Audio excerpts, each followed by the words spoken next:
말씀의 제목은 우리와 한결같이 시험을 받은 자라는 제목으로 함께 말씀 나누겠습니다.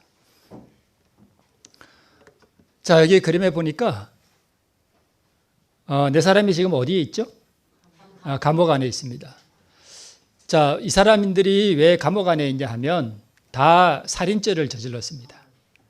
진짜 그런 건 아니고요. 그냥 우리가 그렇게 한번 상상을 해봅시다. 자, 살인을 하고 나서 이 사람들이 다 사형수가 됐습니다. 최종적으로 사형 선고를 받았어요. 그럼 이 사람들은 사형 선고를 받는 그 순간에 이미 다 뭐 한 거예요? 죽은 거예요. 우리나라는 사형을 지금 잘 안 시키죠. 근데 만약에 사형 선고를 받으면 무조건 뭐 한 달 안에 예를 들어서 사형을 시킨다 그러면 이 사람들은 사형 선고 받는 그날이 곧 뭐 한 날이에요? 죽은 날이죠. 자, 그런데 이 사람들이 지금 여기 앉아서 뭘 하고 있는가 하면 서로 대화를 하고 있는 것 같죠? 저기 머리 벗겨진 분은 목사님이고 진짜 아니에요. 그 앞에 있는 분은 장로님이세요. 근데 장로님이 목사님에게 이렇게 물었다고 합시다. 목사님, 우리가 다시 살려면 계명을 잘 지키면 됩니까? 이렇게 물었다면 여러분 뭐라고 대답하시겠습니까? 참 어리석은 것 같죠? 어리석죠? 이 사람들이 지금 계명 지킨다고 다시 살아나나요? 아니에요. 그렇지 않습니다. 이 사람들이 지금 여기서 우리가 생명을 얻으려면 믿음으로 우리가 구원을 얻습니까? 아니면 행함으로 구원을 얻습니까? 이런 대화를 나눈다면 이들의 대화가 의미가 있다고 생각됩니까? 없다고 생각됩니까? 없죠. 이들은 이미 뭐한 사람들이에요? 죽었어요. 죽은 사람들이 우리가 다시 살면 계명을 잘 지키면 되느냐? 아니면 우리가 믿음으로 구원 얻느냐? 이런 논쟁 자체가 사실은 별 의미가 없는 거예요. 그렇죠? 뭐 한 거예요? 좀 있으면 이제 밧줄에 목이 걸릴 사람들이에요. 근데 이 사람들이 다시 살려면 우리가 뭘 해야 되냐? 이런 의미는, 이런 대화는 아무 의미가 없어요. 자, 이 사면장은 제가 만들었습니다. 제가 사면장도 만들어요. 여기 앞에 이제 네 사람은 어떤 사람인가 하면 안식일 교인들이에요. 이름은 홍길동이, 홍길서, 홍길남이에요. 한 사람은 여잔데 홍길녀라고 합시다. 주민등록 번호는 뭐 이렇다고 하고 징계 내용은 살인죄를 저질러서 지금 다 사형이에요. 근데 이 사람에 대하여 사면법 몇 조에 의하여 사형 처분의 효력을 상실케 하는 대통령의 명령이 있으므로 오타가 났네요. 있으므로 이에 사면장을 발부함 이래가지고 법무부 장관 도장 탁 찍어서 이렇게 갖다 주면 이 사람들이 살아나는 방법은 이 대통령이 주는 이 사면장을 뭐 하는 것밖에 없어요. 받는 것밖에 없어요. 그 외에는 어떠한 방법으로도 이 사람들은 다시 살아날 가능성이 전혀 없어요. 그러면 여기 있는 이 네 사람은 사형을 면하고 다시 감옥을 나오고 다시 살아날 수 있는 유일한 방법은 뭐 하는 것밖에 없는가 하면 대통령이 주는 이 사면장을 받는 것 외에는 어떠한 것도 이 사람들을 살릴 수 없습니다. 실제 뭐 이런 일이 있었는지는 모르겠습니다만은 미국 서부에 어떤 한 사람이 노름을 하고 돈을 많이 잃어가지고 같이 노름하던 사람들을 뭐 죽였다나 어쨌다나 그렇대요. 그런데 이제 이 가족들이 원래는 착한 사람인데 이렇게 됐다 그래서 주지사한테 탄원을 아주 많이 넣고 마을 사람들도 많이 넣어서 주지사가 사면장을 줬대요. 주지사가 사면장을 가지고 감옥에 갔대요. 갔는데 이 죄인이 이 사람이 주지사가 온 사람이 주지사가 사면장을 갖고 온 줄 모르고 필요 없다 가라 이래가지고 쫓아냈다네요. 나중에 소장에 와서 이제 사형 당일날에 그때 주지사가 와서 사면장을 갖고 왔었는데 왜 안 받았냐 그러니까 나는 그분이 주지사인 줄 몰랐다. 그리고 사면장 가지고 온 줄 몰랐다. 그래서 쫓아냈다. 뭐 그런 안타까운 이야기가 있는데 진짜 그런지는 모르겠습니다만 하여튼 그런 이야기가 있습니다. 사형을 받은 사람이 유일하게 살아날 방법은 뭐밖에 없어요? 사면장을 받는 일 외에는 아무것도 없습니다. 그래서 우리가 의롭게 되는 게 믿음으로냐 행함으로냐 날마다 옳은 선택을 하면 율법을 지킬 수 있느냐 주지사가 앞에 우리 예화를 근거로 해서 주지사가 우리 감옥에 오신 것은 선한 삶의 모본을 보이기 위함이냐? 이게 의미가 있습니까?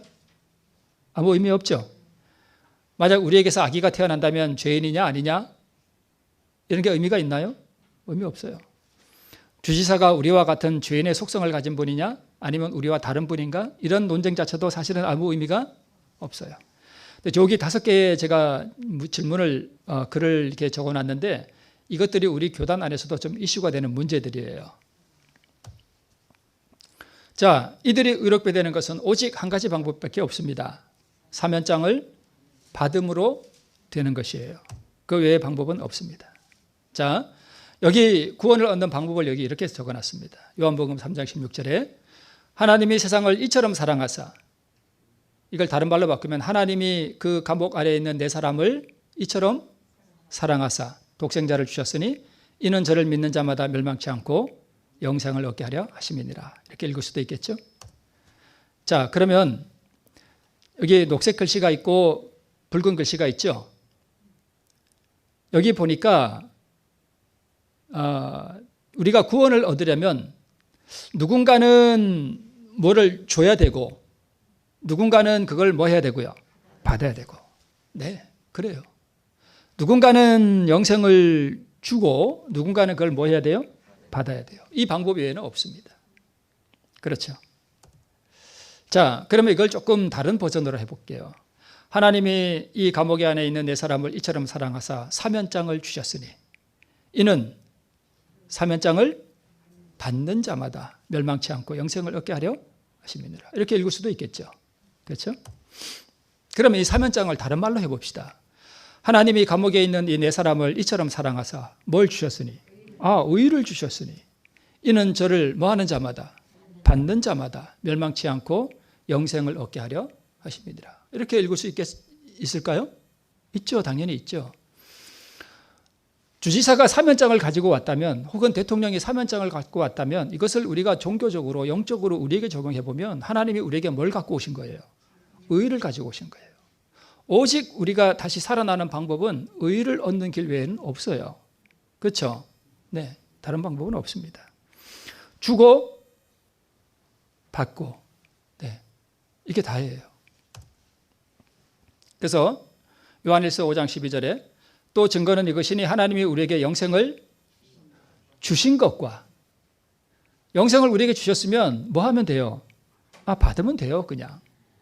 그죠?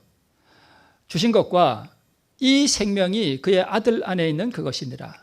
아들이 있는 자에게는 생명이 있고 하나님의 아들이 없는 자에게는 생명이 없느니라. 예수님을 우리 마음에 받아들이는 것이 곧 그것이죠. 자, 오늘 본문에 구스인이 그 피부를 표범이 그 반점을 변할 수 있느뇨? 할 수 있을진데 악에 익숙한 너희도 선을 행할 수 있겠다 이렇게 말씀을 하고 있는데 이 말씀은 두 가지로 볼 수 있어요. 하나는 그 당시 이스라엘 백성들이 너무너무 타락해서 자, 여기 표범과 구스인이 있죠. 구스인이 정확하게 누군지는 잘 저거 하지만 아마 좀 검은 사람인 것 같아요. 그죠? 네. 자, 표범이 저기 반점이 있는데 자기가 나 반점 별로 이거 별로 안 좋아. 이거 바꿀 수 있나요? 없잖아요. 구스인이 피부를 하게 할 수 있나요? 없어요. 없는 것처럼 악에 익숙한 너희도 만약 이것을 바꿀 수 있다면 악에 익숙한 너희도 선을 행할 수 있겠다 하신 이 말씀은 그 당시 이스라엘 백성들이 너무 깊이 타락해서 이제는 회개의 가능성조차 사라져버린 그런 상태를 지금 그렇게 말씀하고 있는 거예요. 자, 그래서 믿는다는 것은 받는다는 말과 같아요. 우리 앞에 있는 말씀들을 다시 한번 좀 돌아가 보면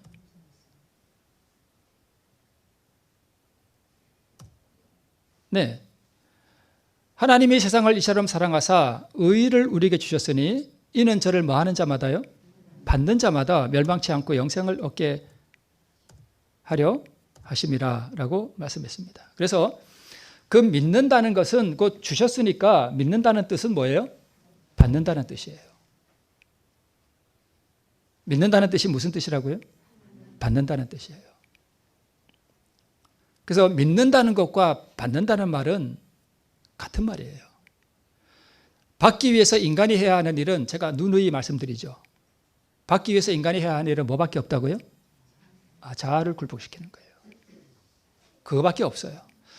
이게 인간이 해야 할 일이에요. 이것만 하면 하나님께서 그냥 주셔요. 내가 억지로 어떻게 해야 받아야, 내가 어떤 방법으로 어떻게 해야 내가 그걸 받나? 이런 거 염려할 필요가 없어요. 그렇죠? 뭐만 하면 돼요? 이것만 하면 돼요. 그럼 하나님께서 알아서 주셔요.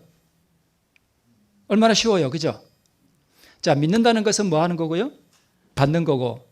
어떻게 받나 하고 염려할 필요가 없어요. 요즘 수학철이죠.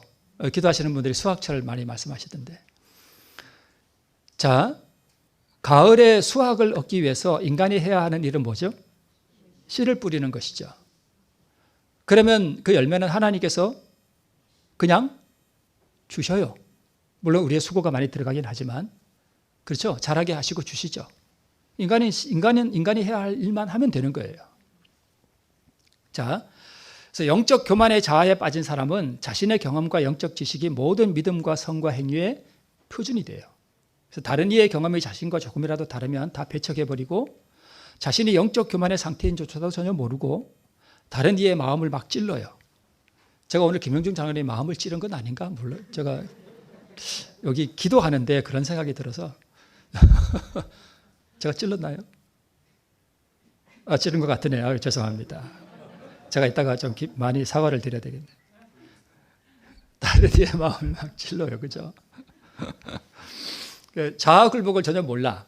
그죠? 타인을 배려하는 마음이 전혀 없어요. 기도 내가 알아서 좀 바꾸면 되지. 그걸 거기서 또 얘기해가지고 사람을 당황하게 만들고. 그죠? 자, 그러면 자, 우리 감옥에 있는 사람들을 잘 생각해 보면 우리가 지금 처해 있는 상황을 잘 이해를 할 수 있어요. 근데 이렇게 주장하는 분들이 있어요. 예수께서 이 땅에 오신 것은 우리에게 선한 삶의 모본을 보이기 위해서이다. 그래서 우리도 예수님처럼 살 수 있다라고 주장하는 분들이 있어요. 그런데 이렇게 믿으면 어떻게 되냐 하면 절망을 느낍니다.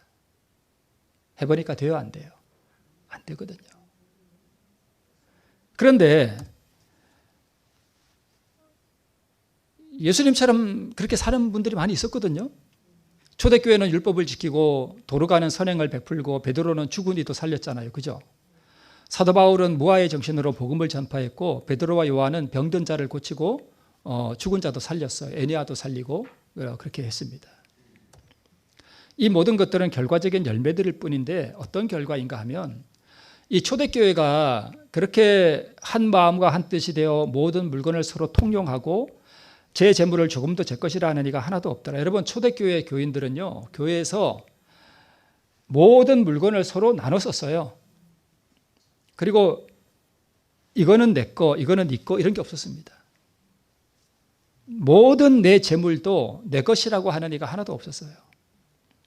초대교회가 그랬습니다. 이런 일이 마지막에 한 번 더 일어날 거예요. 초대교회가. 그래서 사도의 가르침을 받아 서로 교제하고 기도하기를 힘쓰고 함께 있고 모든 물건을 서로 통용하고 자기 소유와 재산을 팔아서 각 사람의 필요를 따라서 다 나눠주고 내가 예를 들어서 돈이 한 5억이 있는데 어떤 사람이 좀 가난해. 그러면 그 5억 가지고 밭 다 팔고 집 팔아가지고 가난한 사람들 다 나눠줬어요. 누가요? 초대교인들이 그렇게 했어요. 나눠주고 성전에 모이기 힘쓰고 집에서 떡을 떼고 교제했다는 얘기예요. 기쁨과 순전한 마음으로 음식을 함께 나누고 하나님을 찬미하고 이런 일들이 일어났다는 것입니다. 자, 이게 계명을 지키는 것이죠. 그리고 욥바에 다비다라 하는 여자가 있는데 이 여자는 얼마나 선행을 많이 했는지 죽었죠. 병들어서. 베드로가 살렸죠. 그죠?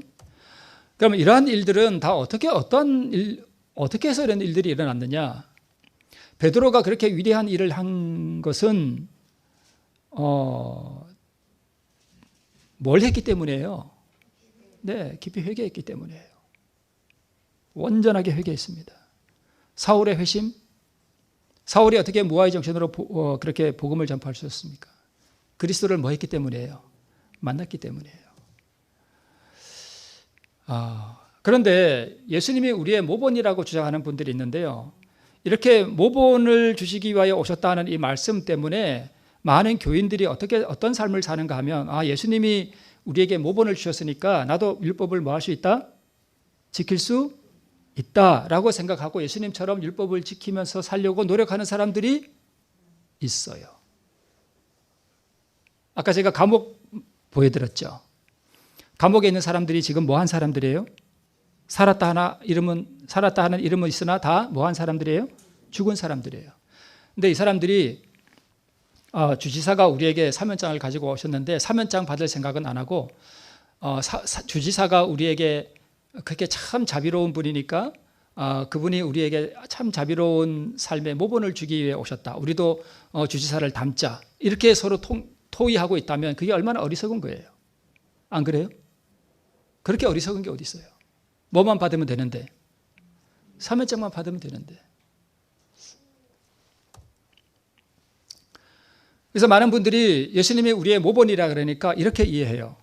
여러분 군대 다녀오신 분들은 아시죠?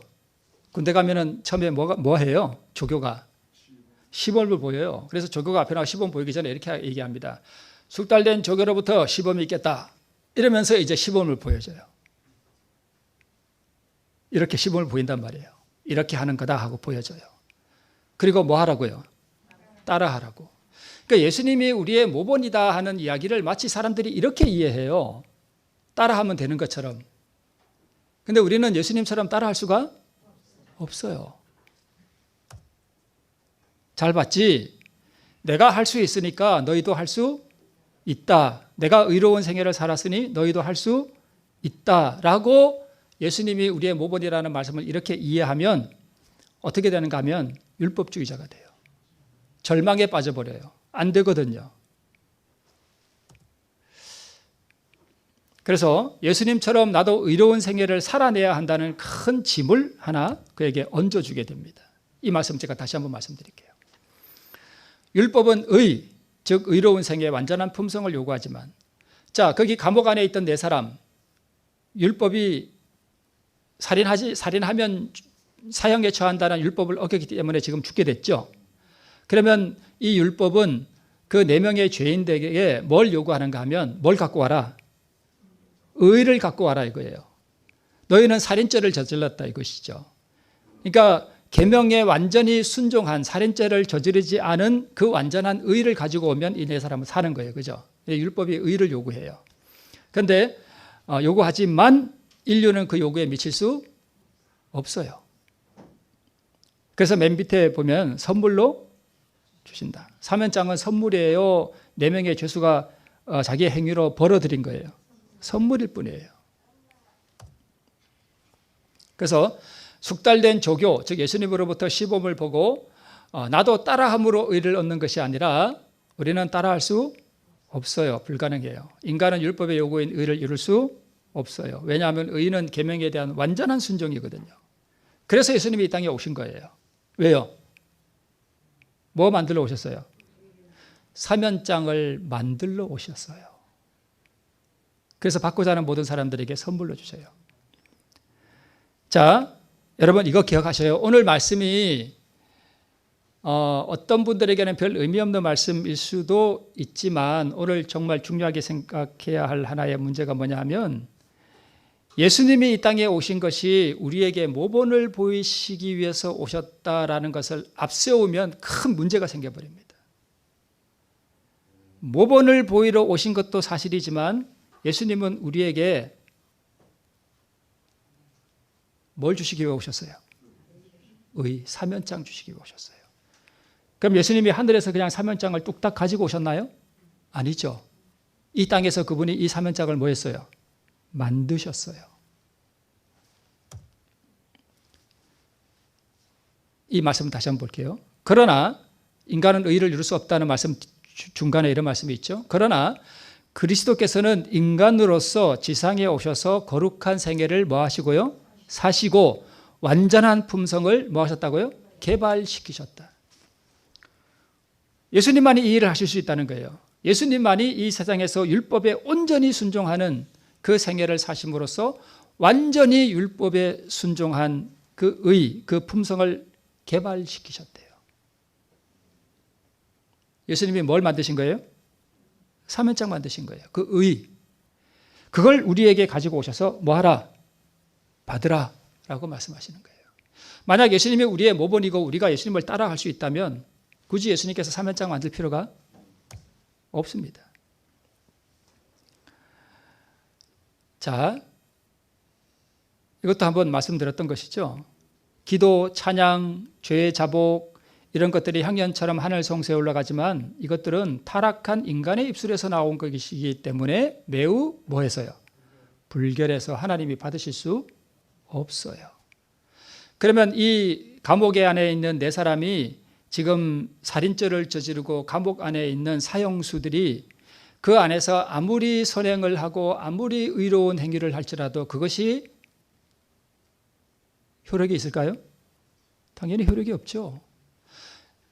그럼에도 불구하고 실제로 우리 교인들이 생애 가운데서 자기가 의롭게 되고 구원을 얻기 위해서 자기 행위를 바라보고 계명을 지키는 것에 관심을 가지는 사람들이 많습니다.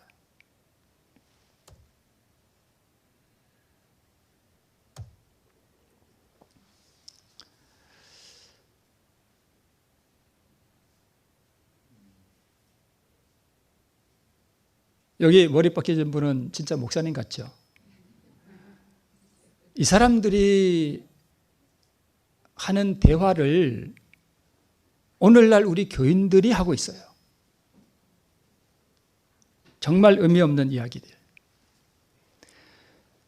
예수님이 우리의 모본이 되는 것은 의를 얻기 위한 모본이 아니라 의를 얻은 후에 따라오는 삶에 대한 모본을 주셨다고 보는 것이 더 정확해요.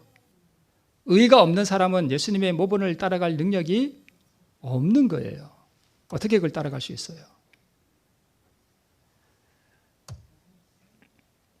자, 그래서 예수님이 우리의 모본이라고 주장하는 분들은 이 자기들의 주장을 뒷받침하기 위해서 예수님이 어떠한 몸으로 이 땅에 오셨는가에 대해서 또 이렇게 주장합니다. 자, 여기 보면 인간이 있고 예수님이 있죠. 자, 여기 육체가 있고 또 마음이 있죠. 인간은 태어날 때 어떻게 태어나는가 하면 왼쪽에 보면 육체도 타락한 육체죠. 마음은요. 마음도 타락한 육체죠. 검어요. 그죠? 죄의 성향을 가진 이러한 마음으로 인간이 태어난단 말이에요. 그죠?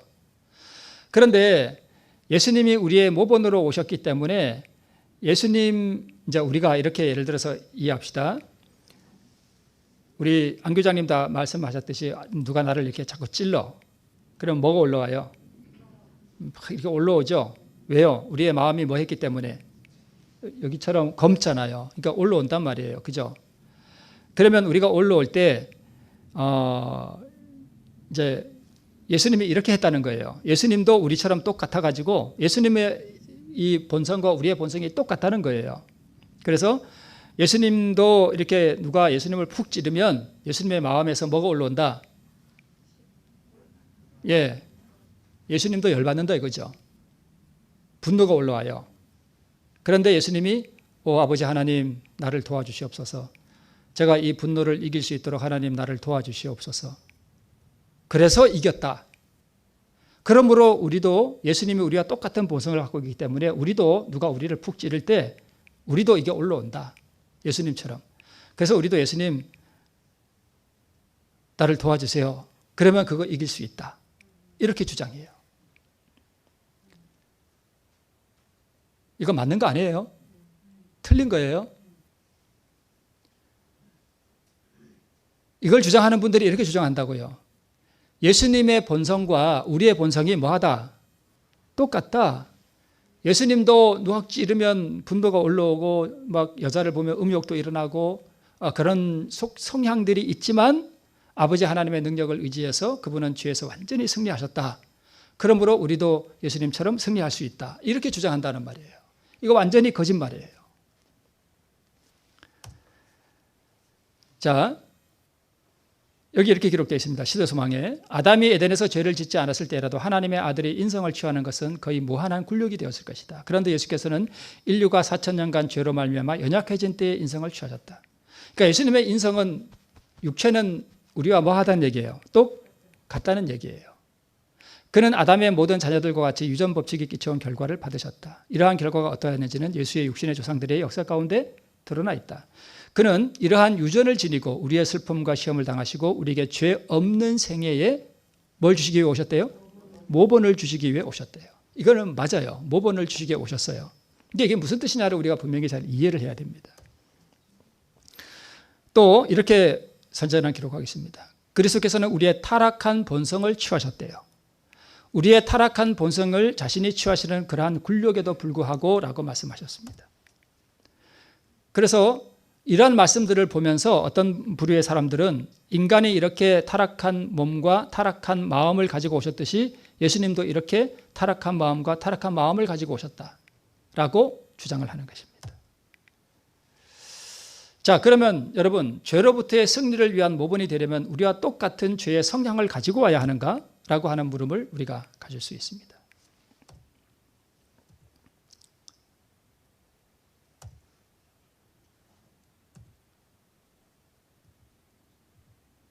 자, 사실은 이렇습니다. 예수님은 우리의 본성과 다릅니다. 인간은 태어날 때 거듭나지 않은 사람은 육체와 마음이 다 검어요. 다 타락한 상태로 태어나요. 그런데 예수님은 육체는 어떤 육체를 입으셨는가 하면 우리처럼 타락한 육체를 입으셨어요. 우리와 똑같이 이렇게 졸리면 자야 되고 배고프면 먹어야 되고 또 그런 연약함이 있잖아요. 우리 타락한 인간의 연약함. 그것은 똑같이 우리와 똑같이 받으셨다는 거예요. 그런데 그분의 영혼은, 마음은요, 무한히 순결하시다는 거예요. 어떤 사람들은 이걸 오해한단 말이에요. 예수님의 사명이 의를 만들러 오셨다면 그 마음이 우리처럼 타락한 마음이어야 할 필요가 없어요. 자, 여기 보세요. 요한복음 1장 1절 뒤에 이렇게 기록되어 있습니다. 그분을 사람들 앞에 죄의 성향을 가진 한 사람으로 제시하지 말라. 그분 속에는 단 한순간도 악한 성향이 없었다. 여러분, 예수님이 십자가에서 달려 돌아가실 때 사람들이 막 조롱하고 찌르고 모욕하고 십자가 달리기 전에 뺨을 때리고 침을 뱉고 그랬잖아요. 그럴 때 예수님이 어떠한 마음이었는가? 예수님이 막 붕괴가 일어나고 속에서 너무 하면서 막 이것들을 하는 마음이 생겼지만 하나님의 도움으로 그것들을 이겼다라고 우리가 이해하면 큰일 납니다. 예수님은 그런 분이 아니에요. 그분은 죄의 성향이 단 한순간도 없었어요. 여러분, 예수님이 우리와 완전히 똑같은 모본이 되기 위해서는 그러해야 한다고 생각할 수도 있어요. 그러나 예수님이 이 땅에 오신 사명이 모본이 아니라 우리에게 의를 만들어서 의를 주시기 위해서라면 예수님이 그 완전한 성품을 가지고 타락하지 않은 계명에 온전하게 순종하는 그 의를 만들면 되는 거예요. 그리고 그걸 우리에게 주시면 되는 거예요. 굳이 예수님이 우리와 똑같은 그러한 죄의 성향을 가진 분으로 제시할 필요가 없다는 것입니다. 예수님의 마음은 이렇다는 거예요. 무한히 순결하신 분이라는 거예요. 그러니까 사단은 예수님을 공격한 포인트가 뭐냐 하면 이 무한히 순결한 예수님의 이 눈 같은 하얀 마음에 뭘 하나 찍고 싶은 거예요. 검은 점을 하나 찍고 싶었던 거예요. 그런데 예수님이 이 무한한 순결한 그 마음 가운데 죄의 오점을 전혀 남기지 않으시고 계명에 온전하게 순종하는 그 의를 이루셨다는 거예요. 이 순백의 의를 우리에게 뭐 하신다는 거예요? 주신다는 거예요. 이걸 만들기 위해 오셨다는 거예요. 그러면 예수님의 마음이 굳이 검어야 할 필요가 있을까요? 없어요. 그래서 예수님께서 말씀하셨죠. 우리는 땅에서 났고 예수님은 어디서 오셨다고요? 하늘에서 오신 분이에요.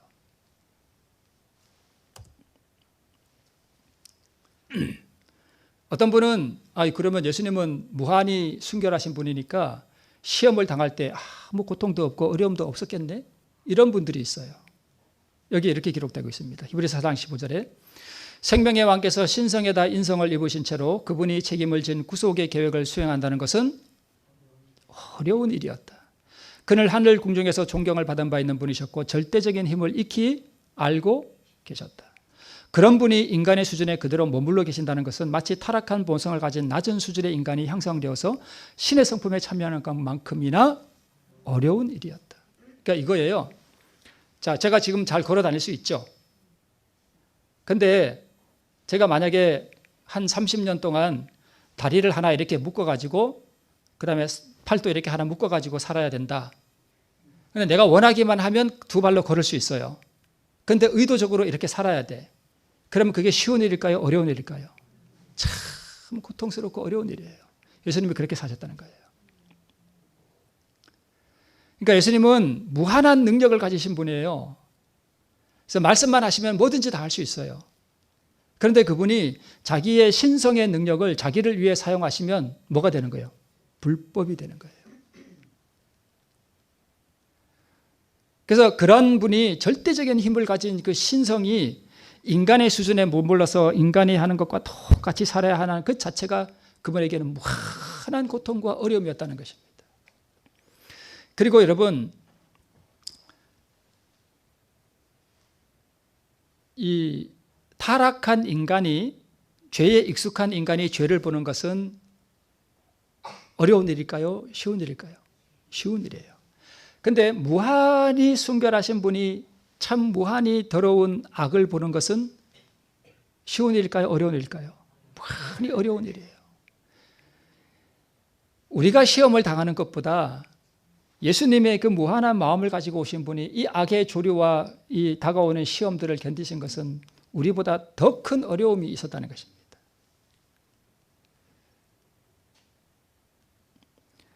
우리가 향상되어서 신의 성품에 참여하는 것만큼이나 예수님은 그 하늘의 능력의 그 순결하심을 유지하고 그다음에 그 절대적인 신성의 능력을 자기를 위해 사용하지 않는 그것이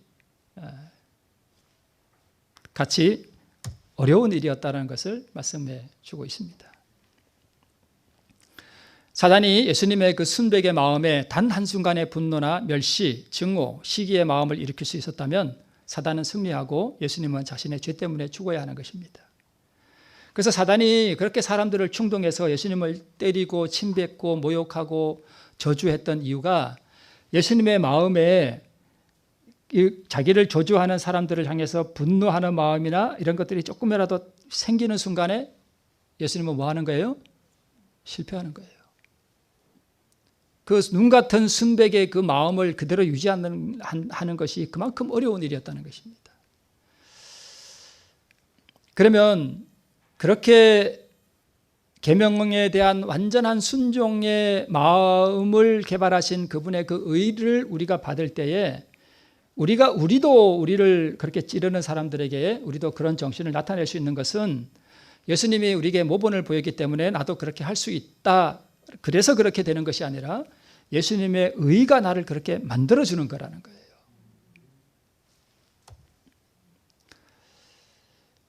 그래서 여러분, 예수님은 마음에 분노가 일어나고 음욕이 일어나고 증오의 마음이 일어나는데 하늘의 능력으로 승리한 것이 아니라는 것을 우리가 알 수 있습니다. 이거 한번 자세히 읽어볼게요. 교회정언에 있는 5권에 있는 말씀인데요.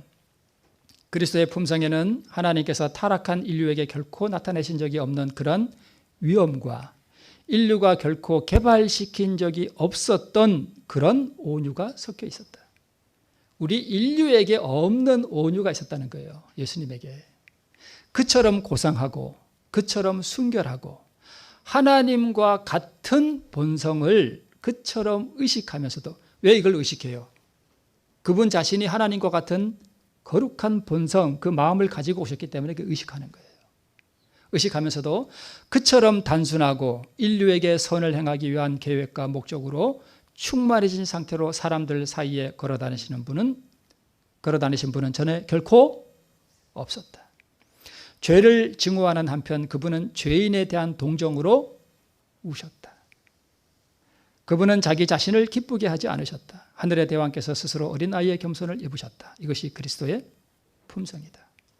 여러분, 죄인들이 예수님을 그렇게 학대하고 핍박하고 저주하고 찌를 때에 그분의 마음은 자기를 찌르는 사람들을 향한 동정으로 뭐 하셨다고요? 우신 분이에요.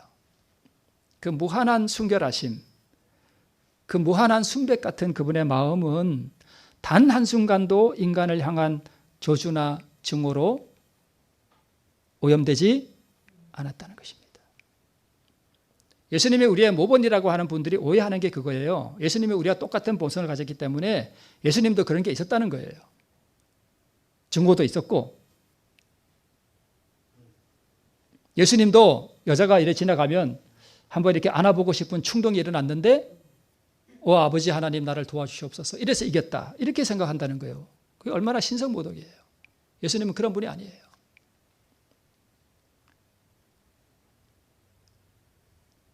예수님이 이루신 그 완전한 품성을 받으면 우리도 그렇게 된다는 거예요. 제가 왜 이 말씀을 드리냐 하면요, 오늘 이런 말씀을 준비했냐면 제가 얼마 전에 어떤 분들을 만났어요. 근데 그 만난 분들이 이렇게 믿다가 나온 분들이에요. 근데 그분들 중에 누가 하는 얘기가 뭐냐 하면 이렇게 믿는 사람들 중에 어떤 분이 하다 안 돼서 귀신이 들렸대요.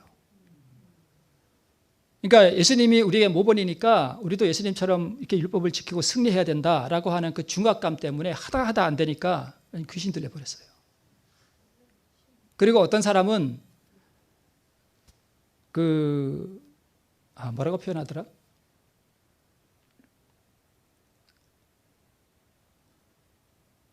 어떤 분은 너무 힘들어가지고 약간 정신이 이상해졌다든가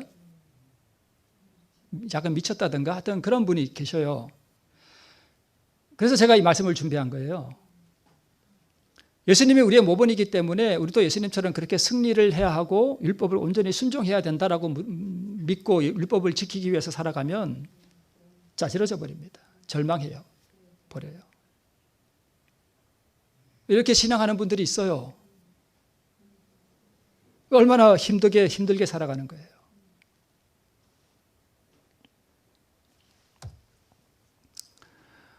다시 한번 강조드릴게요. 율법은 즉 의로운 생애의 완전한 품성을 우리에게 요구하지만 인류는 그 요구에 미칠 수 없어요. 그래서 예수님께서 오신 거예요.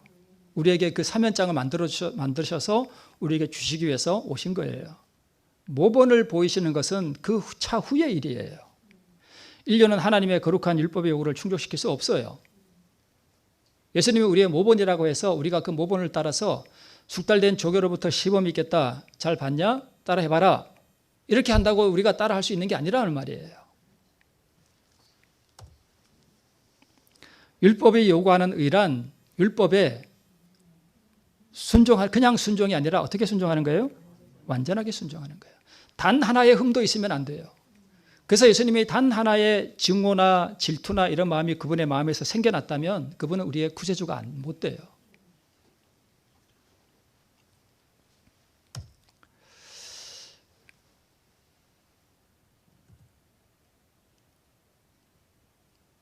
자, 여기 사도 바울, 베드로, 요한, 초대교회 성도들, 도루가, 순교한 제자들 이러한 사람들이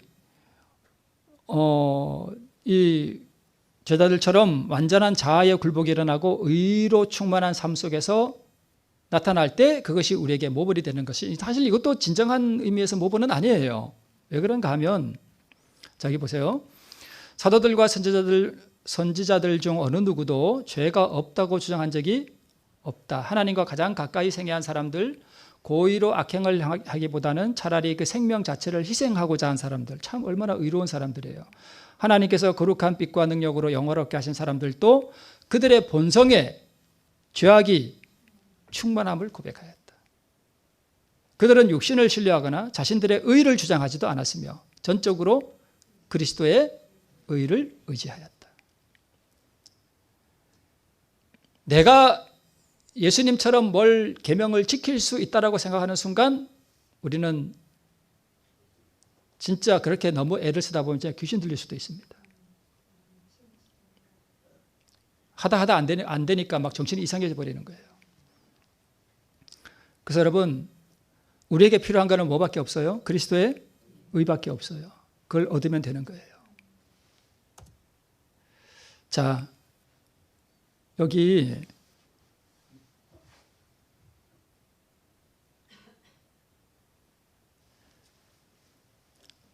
자, 죄의 도마를 받고 나면 어떤 상태가 되냐 하면 여기 아래에 육체 품성하는 거 있죠.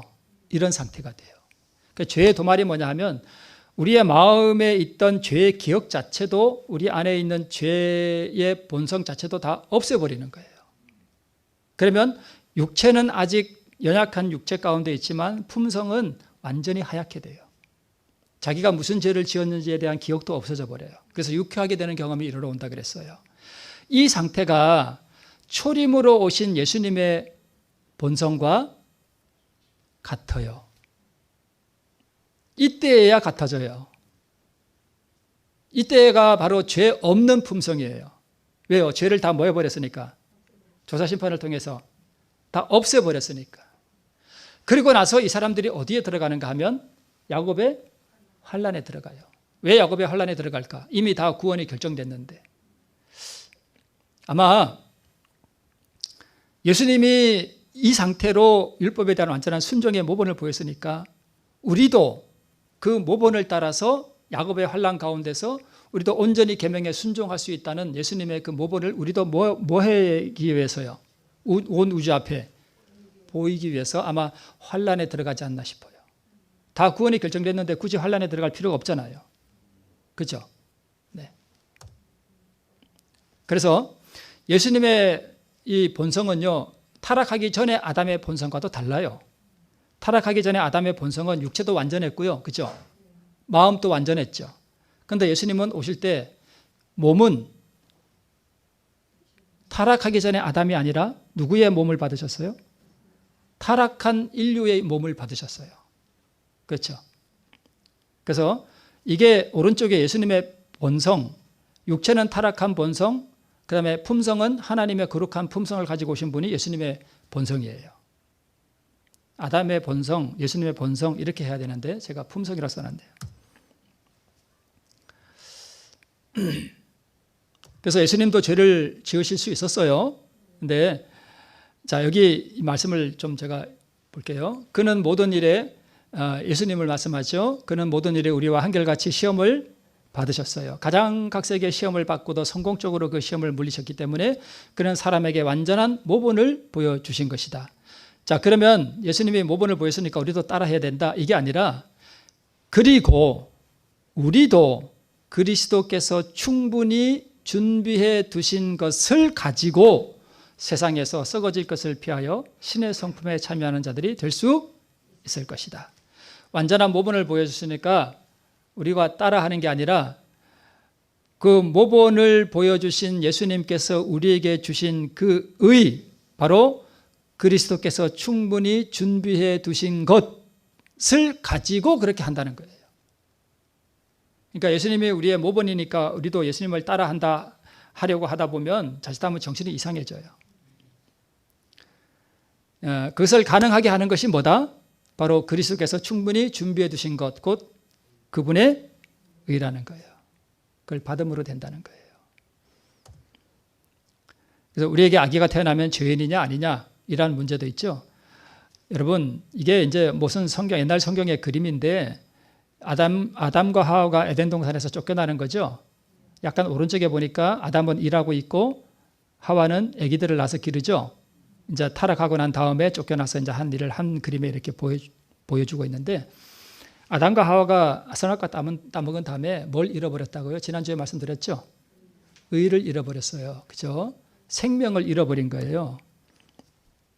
생명과 의를 잃어버린 거예요. 그래서 타락의 본질은 죽음이에요. 그죠? 여러분, 지난주에 말씀드렸죠? 나사로는 나사로의 무덤이 곧 어디를 상징하는가 하면 우리가 사는 이 땅을 상징하고 나사로의 죽음은 곧 우리의 죽음이에요. 그죠? 자, 그런데 예수님이 죽은 나사로에게 모본을 부이시기 위해서 오셨나요? 이게 말이 되나요? 안 되죠. 예수님이 나사로에게 오신 것은 뭘 주기 위해 오셨어요? 생명 주기 위해 오신 거예요. 우리가 이것을 앞뒤를 바꿔버리면 우리 신앙에 큰 문제가 생긴다니까요.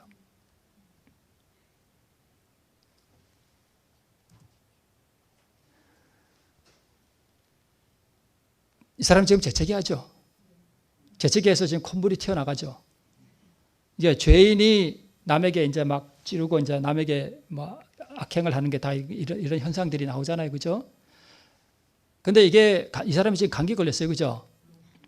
근데 저 재채기 콧물이 감기의 본질인가요? 아니죠. 저거는 그냥 감기가 걸렸다는 것이 걸렸을 때 나타나는 뭐예요? 증상일 뿐이죠. 이 감기의 본질은 뭐예요? 바이러스예요. 그죠? 병균이 들어가서 갔기 때문에 이런 증상이 나타나는 거예요. 근데 이런 증상을 해결하지 않고, 그러니까 죄를 바이러스로 보지 않고 이런 증상으로 보면 이런 심각한 문제들이 생겨요. 우리 예수님이 우리의 모본이고, 그러면 우리가 아기들은 죄인이 아니다라고 주장하는 분들이 있어요. 왜요? 아기는 아직 태어나서 남 때려본 적도 없고 뭐 남의 것 뺏어온 적도 없고 죄를 안 지었잖아요. 그래서 아기들은 죄가 아니다, 죄인이 아니다. 그래서 아기들이 좀 커서 이제 선악을 분별하고 이제 악을 선택해야 그래야 죄인이 된다, 이렇게 주장하는 분들이 있어요. 이게 참 얼마나 웃기는 얘기예요. 이 사람들이 왜 그렇게 주장하냐면 죄의 본질을 잘못 봐서 그래요. 타락이 뭐예요? 타락이. 여러분, 죄는요 이렇게 재채기가 아니라 죄의 타락의 본질은 죽었다는 거예요. 아담 안에서 다 죽었다는 거예요. 아담 안에서 모든 사람이 이미 다 죽었는데 거기서 태어난 아기들은 그럼 산 거예요? 죽은 거예요? 다 죽은 거예요. 그래서 타락과 죄의 개념을 잘못 이해해서 죄를 마치 무슨 행위로 보면 아기들은 아직 죄 안 지었잖아요. 그죠? 그러니까 죄인이 아니야. 죄를 그렇게 본다는 거예요. 죄는 겉으로 드러나는 행위가 아니라 본질적으로 죄는 뭐와 같으냐면 죽음과 같은 거예요. 그래서 아기들도 이 죽음에서 구원을 얻기 위해서는, 영원한 사망에서 구원을 얻기 위해서는 그리스도가 필요한 거예요.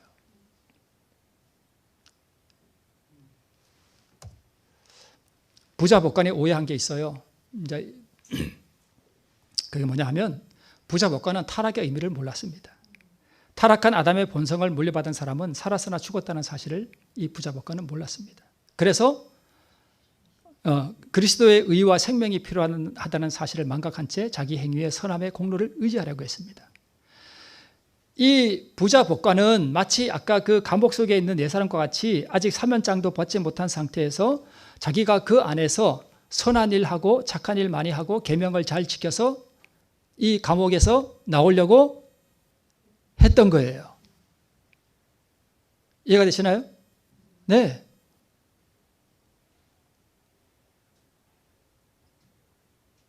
계명 지켰다 그랬죠. 근데 그 계명 지킨 거 아니에요. 그죠? 자기 의예요. 이 부자 법관은 자기에게 영생을 얻기 위해서는 그리스도의 의가 필요하다는 사실을 몰랐습니다. 예수님께서 주시는 그 생명이 자기에게 필요하다는 사실을 망각하고 자기가 무슨 계명을 지켜서 뭔가를 이루어 보려고 했습니다. 실패했습니다. 자, 여러분, 오늘 좀 정리하기가 조금 어려울 수도 있는데 요약하면 그렇습니다. 예수님은 우리의 모본이기 전에 우리에게 사면장을 가지고 오신 주지사와 같다는 사실을 우리가 이해할 필요가 있고, 우리가 지금 감옥 안에 있다는 사실을 우리가 기억한다면 우리에게 필요한 것은 우리의 어떤 예수님의 모본이기 때문에 우리가 계명을 잘 지켜야 된다는 것이 아니라 우리에게는 우리 주님께서 우리에게 주시는 의, 그 사면장이 필요하다는 사실을 우리가 기억하고 우리가 사면장을 받으면 우리가 구원이라고 하는 사실을 우리가 다시 한번 상기할 필요가 있습니다. 이 신앙의 틀을 잘못 가지게 되면 자칫 잘못하면 그러한 참 고난과 어려움 가운데서 신앙을 잘못할 수가 있습니다. 자, 우리가 해야 할 일은 그리스도와 그분의 의를 사모하고 뭐 하는 길밖에 없어요? 받는 길밖에 없습니다. 그것을 받는 유일한 길은 완전한 자기 굴복이라는 사실을 우리가 다시 한번 기억하시고 이 의를 받음으로 우리 잘못된 모든 신앙의 길에서 바로 서서 우리 의의 자녀가 되시기를 바라면서 말씀을 마치겠습니다.